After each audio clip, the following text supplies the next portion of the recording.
Oke,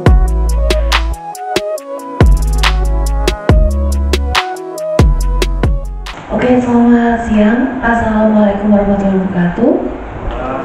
Terima kasih karena siang ini sudah berkenan hadir di lantai 2 gedung penunjang Museum Purwa di Museum Musik Indonesia. Terima kasih atas waktunya sudah menyempatkan untuk hadir di launching buku Lady and Melody, 10 musisi perempuan dan pengaruhnya dalam sejarah musik di Indonesia tahun 1927 sampai 2020-an. Kebetulan ini adalah salah satu proyek dari UNESCO, ACC MOCAP UNESCO Small Grant Program. Oke. Dan berikutnya boleh langsung Bu Nana ya. Oke, silakan tegang ya.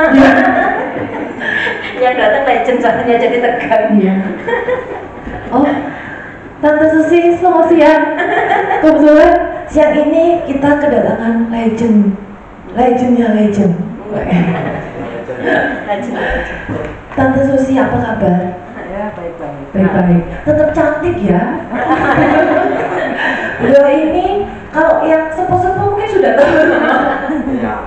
Beliau ini adalah drummernya Dara Puspita. Ya kan? Ya, selamat ya Tante. Oke, ibunya boleh gimana? Terima kasih. Assalamualaikum warahmatullahi wabarakatuh. Selamat siang semuanya. Terima kasih sudah menyempatkan hadir di Museum Musik Indonesia. Jadi pada siang hari ini acara yang kita laksanakan adalah pembukaan pameran, mini pameran, dan sekaligus launching buku Lady and Melody. Jadi gambaran sekilas bahwa proyek ini adalah proyek yang kami ajukan ke ACC MOCAP UNESCO. ACC adalah Asia Culture Center, Memory of the World, Committee for Asia and the Pacific, UNESCO. Jadi kami mengajukan proposal proyek terkait ini, yaitu yang judulnya kami ambil penyanyi dan penulis lagu perempuan Indonesia serta pengaruhnya terhadap perkembangan sejarah Indonesia 1927 sampai 1920. Mungkin nggak perlu saya bacakan di sini karena semua sudah ada, gitu ya. Gitu. Jadi latar belakang proyek ini kami ambil apa, kemudian intinya adalah bahwa pendokumentasian sangat krusial untuk kita lakukan karena memang sebagian besar koleksinya Museum Musik Indonesia ini usianya sudah lebih dari 50 tahun dan itu perlu kita dokumentasikan secara digital. Jadi hasil proyek ini ada dalam bentuk data digital dan juga buku. Nah, untuk proses publikasi sendiri ini yang kami lakukan, yaitu kami melakukan mini pameran dan kami juga mengupload hasil proyek ini melalui website kami, websitenya Museum Musik Indonesia.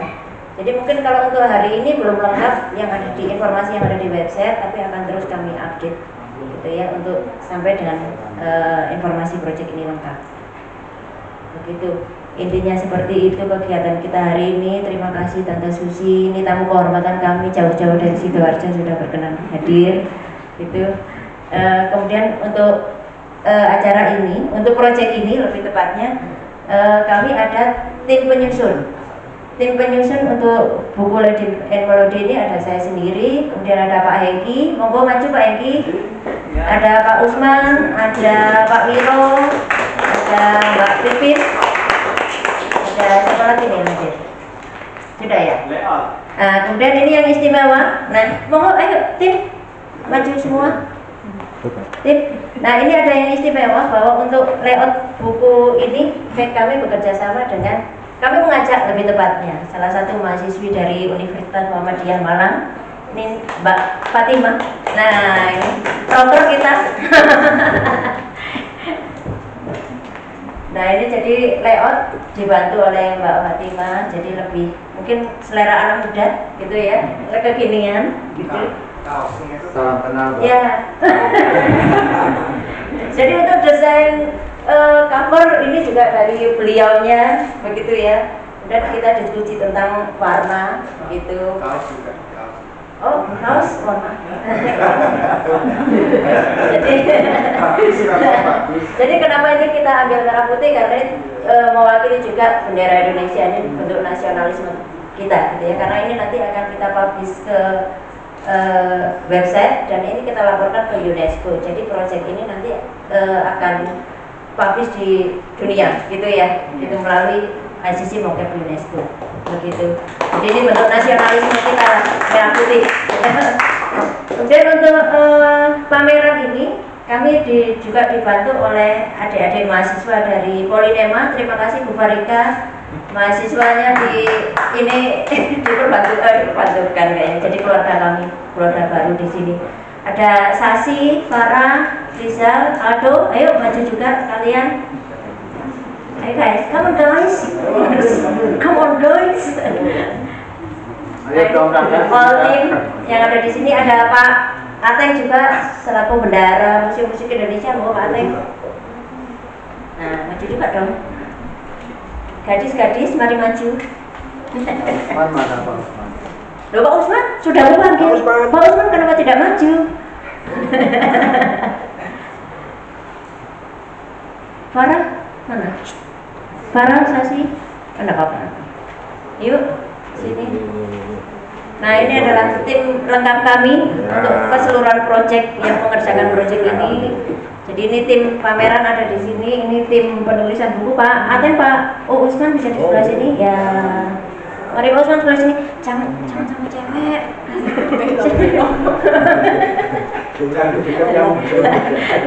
Jadi ini adalah tim penulisan buku dan keseluruhan proyek. Ini adalah tim yang membantu kami untuk pelaksanaan pameran hari ini. Dan tamu istimewa, Tante Susi, mari.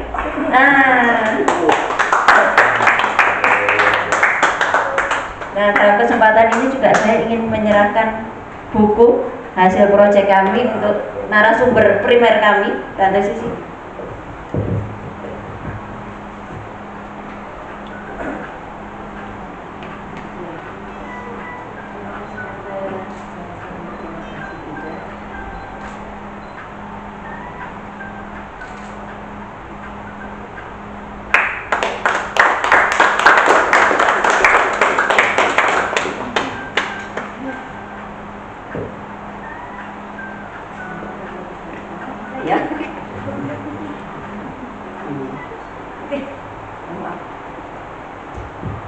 Terima kasih Tante Susi sudah banyak sharing ilmu ke kami, banyak behind the scene yang ternyata baru kita ketahui setelah kami berkunjung ke rumah beliau gitu.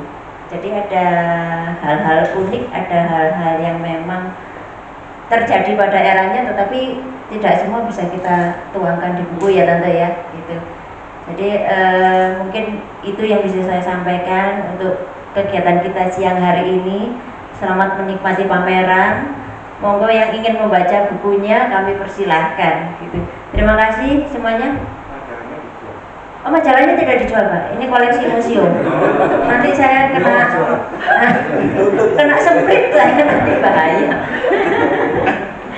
Berarti hanya bisa membaca di sini gitu ya? Kalau koleksi mau dibaca di sini boleh Pak. Kalau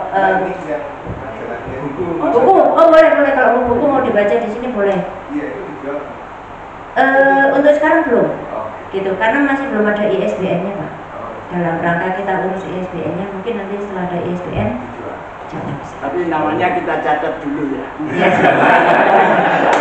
Ya udah ya Pak, sebelum buku. Nomor 1 Teguh, nomor 2 Agus. Nomor 3 Bu Farika, nomor 4 Pak Yoni. Sudah ada 10 buku ya di pesan. Baik, terima kasih. Nanti saya follow up ya Pak. Marketing semua ini di sini ya Pak Buten. Baik, nah ini satu lagi yang tertinggal Bapak Malik. Oh lanjut. Baik, karena Pak Malik belum ganti kaos jadi tidak enak hati ya. Baik, terima kasih. Selamat siang, selamat menikmati koleksi. Monggo kalau mau ada yang ditanyakan silakan. Terima kasih. Assalamualaikum warahmatullahi wabarakatuh.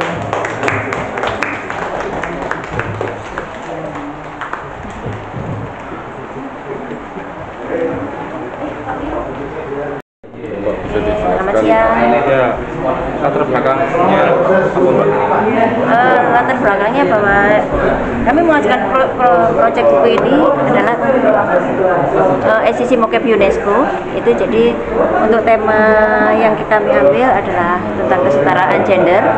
Jadi melalui koleksi yang ada di Museum Indonesia, kami melakukan kajian terkait musisi Indonesia perempuan terutama yang mempunyai pengaruh terhadap sejarah perkembangan musik di Indonesia. Jadi ini ada 10 yang sudah kita kaji dari sekitar 50 penyanyi gitu ya sebelumnya. Kemudian kita kaji dan kita kurasi menjadi 10 gitu. Semua datanya ada di sini, jadi kita tulis ini ada ini nama-namanya yang masuk di buku ini. Itu SCC Mocap UNESCO ini setiap tahun itu memang mengeluarkan program namanya SCC Mocap Small Grant Program. Itu program yang mendukung untuk pendokumentasian. Jadi baik untuk museum maupun lembaga lainnya terkait untuk pendokumentasian dan keterbukaan akses publik terhadap hasil proyeknya gitu. Jadi terhadap koleksinya MMI misalnya ya. Jadi nanti hasil proyek ini akan kami upload ke website yang sifatnya gratis. Jadi orang bisa mengakses secara gratis. Jadi open access untuk semua publik. Kurang lebihnya begini. Pemilihan 10 perempuan berpengaruh. Perempuan berpengaruh ini dasar apa, Pak? Kembali lagi atas dasar pengaruhnya pada perkembangan musik di Indonesia. Jadi misalnya begini, kita ambil contoh Ibu Su dan Ibu Kasur. Ibu Su dan Ibu Kasur ini mempunyai pengaruh terhadap dunia pendidikan dan dunia anak-anak, juga terhadap nasionalisme karena Bu Su sendiri juga menulis beberapa lagu nasional. Nah, kemudian kita ambil contoh misalnya Waljina. Kita tahu beliau dari keroncong seperti apa prestasinya, pengaruhnya seperti apa. Kemudian untuk musik dangdut kita wakili Elvi Sukaisi karena perempuan. Kenapa orang bertanya kok nggak Rhoma Irama laki-laki gitu kan, kita perempuan. Elvi Sukaisi yang kita ambil. Kemudian Waljina untuk keroncong, Uli Sikar untuk musik folk, dan karena beliau ini concern terhadap lingkungan hidup. Ada banyak. Jadi di sini kita juga mencantumkan ini ada, nah ini ada karya biografi, ada perjalanan karirnya, ada kemudian karyanya apa, prestasinya apa, daftar penghargaan yang diperoleh apa pun. Dan ini ada daftar karya, daftar penghargaan Macam-macam. Nah itu kita tulis semua, jadi kita by data gitu. Mungkin memang buku ini tidak sempurna, mungkin kurang sempurna, tapi kita sudah berusaha semaksimal mungkin menghasilkan buku ini gitu. Apa ada tim kurasi untuk menyeleksi 10 musisi perempuan? Ya, ada tim kurasinya dari tim Museum Musik Indonesia sendiri. Jadi ini kita ada saat penyusunnya.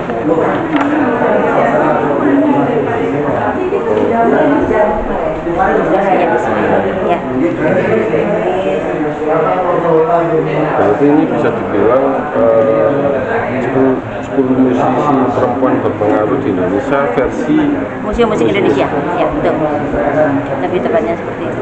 Apa ini pertama kali mengeluarkan atau sebelum-sebelumnya? MMI Book Series ada di sana, jadi ini calon buku yang ke-9 yang kita keluarkan. Yang pertama itu ada Ambon, katalog Ambon, cuma bukan punya belum ada. Itu ada beberapa di sana. Ini ada yang terakhir di tahun ini ya, 2024. Tadi kan nama Anggun C. Sasmi dan Agus Monika masuk di situ. Iya. Mungkin sedikit apa yang mengandalkan mengenai dua orang itu. Iya, Agus Monika, Anggun C. Sasmi ya. Anggun C. Sasmi dulu itu adalah dia dari Indonesia dan biarpun dia berkarya di luar negeri, tapi dia tetap membawa keindonesiaannya dia gitu. Baik dari segi penampilan, dari dia nggak ngecat rambutnya, misalnya hal seperti dia. Jadi ketimurannya tetap dia. Dia ada banyak hal gitu ya. Jadi dia ingin menunjukkan bahwa orang Indonesia ini bisa loh ke internasional. Dia mendapat banyak penghargaan di luar negeri, tapi semua dia dedikasikan untuk Indonesia gitu. Jadi ayo Indonesia, aku ini penghargaan ini bukan buat aku, tapi ini contohan gampangnya gitu ya. Ini jalan, aku membuktikan aku bisa. Ayo orang Indonesia yang lain juga bisa dong. Contohnya seperti ya, bahasa simpelnya seperti itu. Agnes Monica pun seperti itu. Jadi dia prestasinya Agnes Monica memang lebih banyak di Amerika untuk prestasi. Kita lihat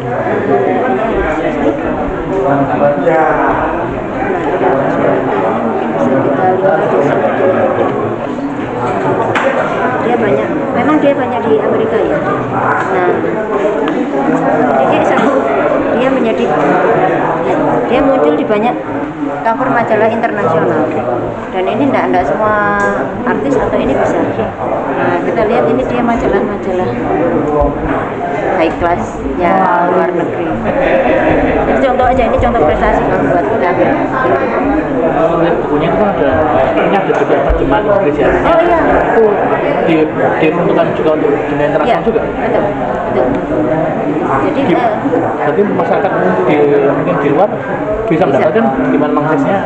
Mengaksesnya nanti melalui websitenya, ya melalui website, karena ini kita open akses gitu ya. Nanti websitenya ini lagi sedikit trouble, jadi kita kemarin mencoba upload belum bisa gitu ya. Jadi ini, tapi nantinya semua akan kita upload ke website, jadi masyarakat bisa akses ini.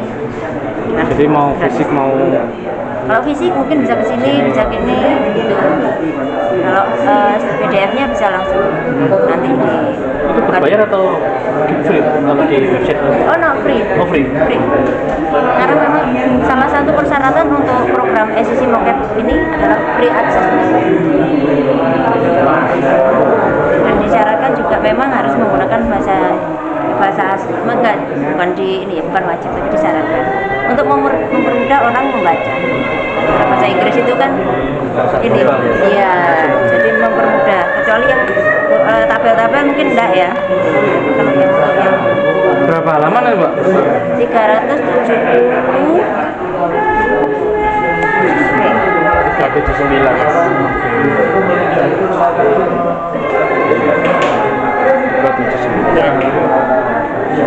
Jadi ada tersiratnya kita nasionalisme ini, orang putih Indonesia gitu. Ya. Kita memperkenalkan ke dunia ini Indonesia.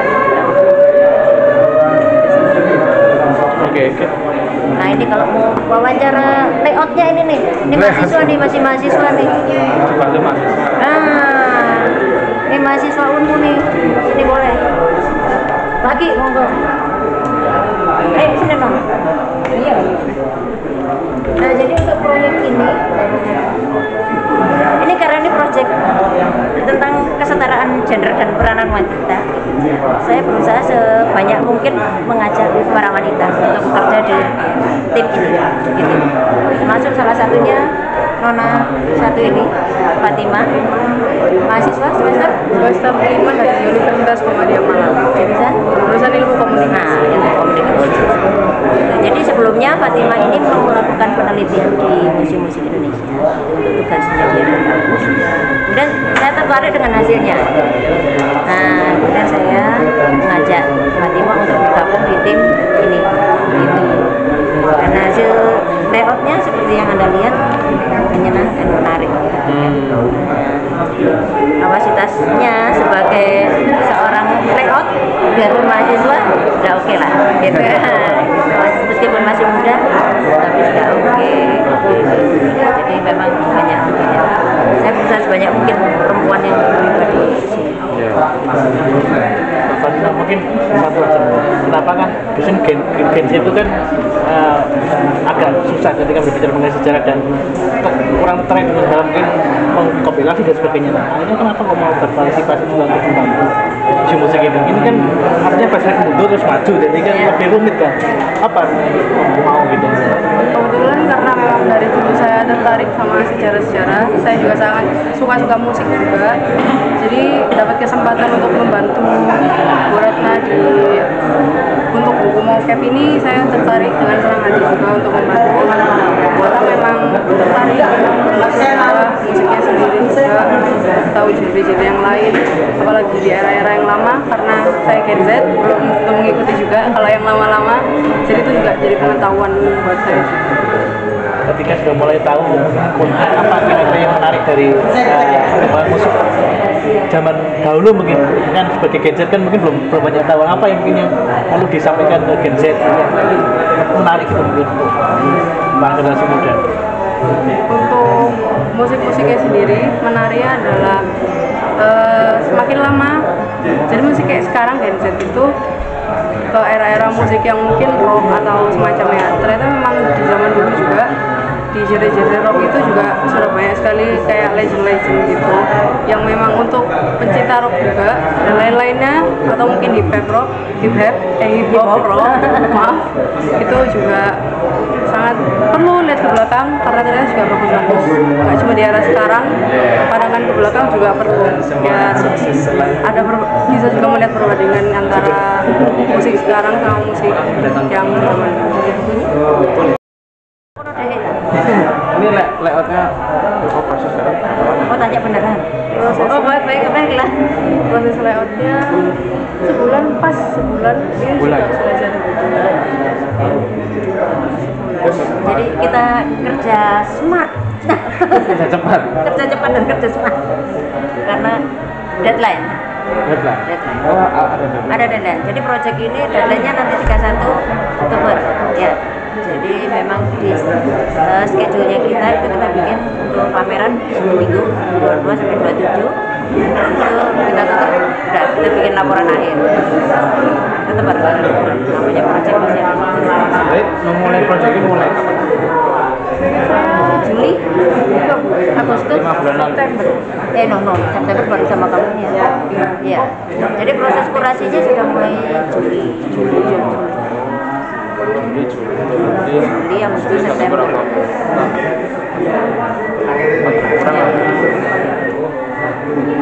Biasa ya.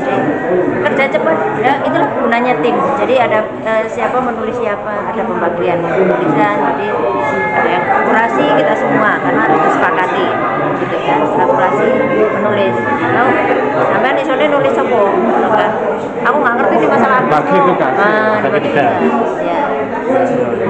Ada yang bagian dokumentasi, ada yang bagian namanya koleksi, ada yang bagian tulis. Setelah semua terkumpul selesai baru disetor padanya untuk layout. Gitu. Jadi ya bekerja dengan sedikit penuh tekanan, besok jadi ya, benar ya, besok setor ya, gitu. Proyek gila. Iya, proyek gila, betul. Ini adalah proyek gila. Dicetak berapa ini? Ini masih 5.